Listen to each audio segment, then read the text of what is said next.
اور بھائی اللہ نے کب کہا ہے کہ مجھے تمہاری نمازیں چاہیے؟ اللہ تو کہتا ہے تمہیں تمہارے لیے نمازیں چاہیے.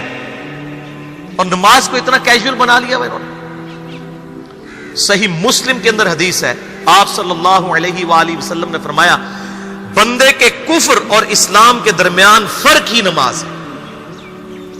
جو نماز پڑھتا ہے وہ مسلمان ہے، اور جو نماز نہیں پڑھتا وہ پاکستان کے شناختی کارڈ میں مسلمان ہے، اللہ کی ڈیفینیشن میں وہ عملاً کافر ہے. صحیح مسلم انٹرنیشنل نمبرنگ کے مطابق 246 نمبر حدیث ہے. آپ جا کے پی ڈی ایف کھول لیں، اسلام 360 میں جا کے 246 نمبر حدیث صحیح مسلم کتاب الایمان چیپٹر میں کھول کے دیکھ لیں کہ بندے کے کفر اور اسلام، شرک اور اسلام کے درمیان فرق ہی نماز ہے. آپ بے شک اپنے آپ کو مسلمان کلیم کرتے رہے، لیکن وہ شناختی کارڈ والا مسلمان ہے، نکاح طلاق والا مسلمان ہے، اس کا جنازہ بھی پڑھ دیا جائے گا، پیدا ہوگا اذان بھی دے دی جائے گی. اللہ کے حضور وہ مسلمان نہیں ہے، وہ بس کلمے کا ہی ہم احترام کرتے ہیں، ادروائز تو عملاً کافر ہے وہ. اسی طریقے سے جامعہ ترمذی میں حدیث ہے، سنن نسائی کے اندر حدیث ہے، سنن ابن ماجہ کے اندر حدیث ہے کہ آپ صلی اللہ علیہ وآلہ وسلم نے فرمایا جس نے نماز چھوڑ دی گویا اس نے کفر کیا. من ترک الصلاۃ متعمدا فقد کفر. اب اس سے زیادہ اور کیا سخت بات کی جائے کہ کسی کو یقین آئے کہ جس نے جان بوجھ کے نماز چھوڑ دی اس نے کفر کیا. اب جان بوجھ کے یہ نہ سمجھیے گا کہ جی میں بال بچیاں دے وہ کمائی کرتا رہنا تھا منو ٹائم نہیں ملتا.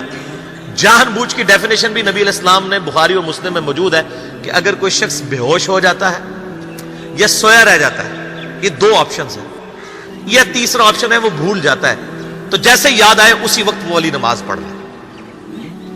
لیکن جو شخص دنیا کو ٹاپ پرائورٹی مانتا ہے، اپنا آفس چھوڑنے کے لیے تیار نہیں، اپنا کلینک چھوڑنے کے لیے تیار نہیں ہے، اور اپنی دکان چھوڑنے کے لیے تیار نہیں ہے نماز کے لیے، تو ظاہر ہے کہ وہ تو اپنے آپ کو دھوکہ دے رہا ہے. اللہ تعالیٰ تو اپنے معاملات کے اندر بالکل اسٹریٹ فارورڈ ہے. بالکل یہ ذہن میں رکھ لیں. جامعہ ترمذی میں صحیح سند کے ساتھ موجود ہے، عبداللہ بن شفیق تابعی رحمہ اللہ تعالیٰ کہتے ہیں کہ صحابہ کرام علیہم رضوان صرف نماز کے چھوڑنے کو ہی اعمال میں سے کفر سمجھتے تھے. یعنی وہ کسی کو نماز پڑھتا ہوا دیکھتے تھے تو کہتے تھے یہ مسلمان ہے، اور کسی کو نماز پڑھتا ہوا نہیں دیکھتے تھے تو وہ کہتے تھے یہ کافر ہے. یہ جامعہ ترمذی ہے، یہ کوئی سٹوری بک نہیں میں سنا رہا آپ کو. مسند احمد میں صحیح سند کے ساتھ حدیث ہے، نبی صلی اللہ علیہ وآلہ وسلم نے معاذ ابن جبل سے فرمایا معاذ اللہ کے ساتھ کسی کو شریک نہ ٹھہرانا، خواہ تمہارے ٹکڑے ٹکڑے کر دیے جائیں، تمہیں سولی پہ چڑھا دیا جائے، تمہیں آگ میں جلا دیا جائے، اللہ کے ساتھ کسی کو شریک نہ ٹھہرانا. اور معاذ نماز بھی نہ چھوڑنا، کیونکہ جس نے نماز چھوڑ دی اللہ تعالیٰ کے ذمہ کرم سے وہ نکل گیا، اللہ کے حضور اس کے لیے کوئی حصہ نہیں ہے جس نے نماز چھوڑ دی. کتنا کرٹیکل ایشو ہے. اور اسی طریقے سے مسند احمد میں ہی ایک اور حدیث ہے کہ آپ صلی اللہ علیہ وآلہ وسلم نے فرمایا جس شخص نے اپنی زندگی میں نماز کی حفاظت کی، قیامت والے دن وہ نماز اس کے لیے نور ہوگی، نجات ہوگی، اور اس کے حق میں دلیل ہوگی. اور جس نے نمازوں کی حفاظت نہیں کی اس کے لیے قیامت والے دن کوئی نجات، کوئی نور اور کوئی دلیل نہیں ہوگی، الٹا اس کا حشر قارون، فرعون اور ابی ابن خلف کے ساتھ ہوگا والعیاذ باللہ تعالی. یہاں تو ہم کہہ دیتے ہیں یا اللہ جو کچھ بھی ہے تیرے محبوب کی امت سے ہے، یعنی یا اللہ ہم نے تو اپنی اصلاح کوئی نہیں کرنی، ہمیں اسی طریقے سے ہی قبول کر لیں والعیاذ باللہ تعالی. اور کچھ ویسے علماء کا بھی اس میں بڑا برا کردار ہے کہ انہوں نے نماز کو بھی اتنا مشکل فرض بنا کے پیش کیا ہے کہ ایک عام آدمی کے لیے، اور جو دنیاوی معاملات کے اندر بھی انوالو ہے، اور کسی ایسی عورت کے لیے جس کے کئی بچے ہیں، مطلب اس روٹین کے اندر اس نماز کو مینج کرنا مشکل ہو جاتا ہے. ہمیں تو عشاء کی صرف 17 رکعتیں بتا دی گئی ہیں، حالانکہ 24 گھنٹے کے اندر ٹوٹل نماز کی رکعتیں 17 ہیں جن کی اکاؤنٹیبلٹی ہے. اور میں یہ بڑے یعنی وثوق کے ساتھ ایک ذمہ دار مبلغ کی حیثیت سے یہ بات کر رہا ہوں. آپ صحیح بخاری اور صحیح مسلم کھول کے دیکھ لیں، فرض نمازوں کی تعداد جو ہے وہ 5 آئی ہے، اور ان کی رکعتوں کی تعداد بھی بیان ہو گئی ہے. فجر کے 2 فرض، ظہر کے 4 فرض، عصر کے 4، مغرب کے 3 اور عشاء کے 4. اور سفر میں سارے 2 فرض ہیں، مغرب کے 3. یہ ٹوٹل 17 رکھتے ہیں جن کی اکاؤنٹیبلٹی. باقی جنہ گڑ پاؤ گے انہ میٹھا، وہ ساری نفلی عبادت ہے. وہ بخاری اور مسلم دونوں میں حدیث ہے، جس نے فرض کے علاوہ 12 رکعتوں میں استقامت کی اور وہ 12 رکعتیں آپ صلی اللہ علیہ وآلہ وسلم نے پڑھ کے بھی بتائیں.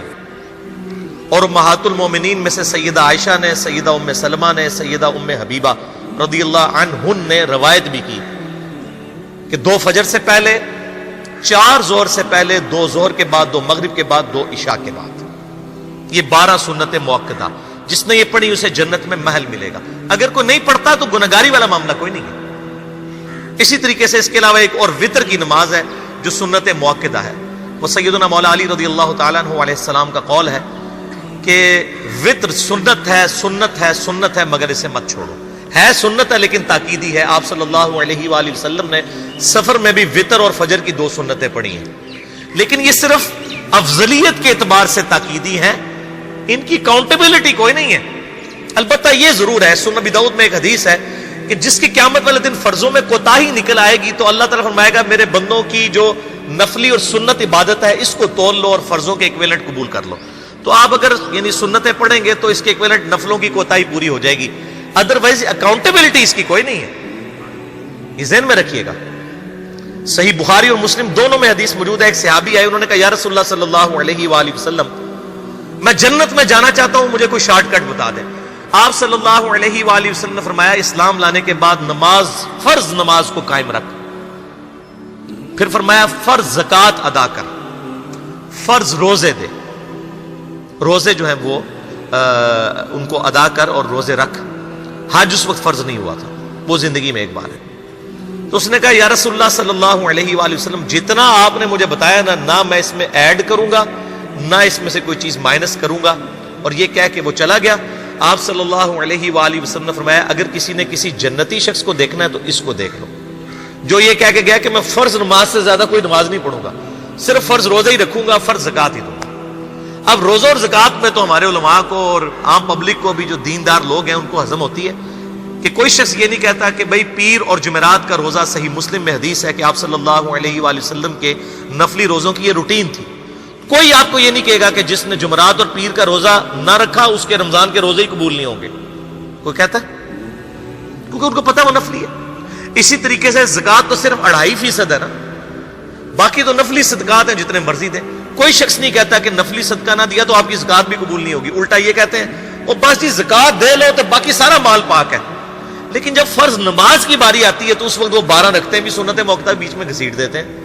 وہ بھی صرف فضیلت ہے.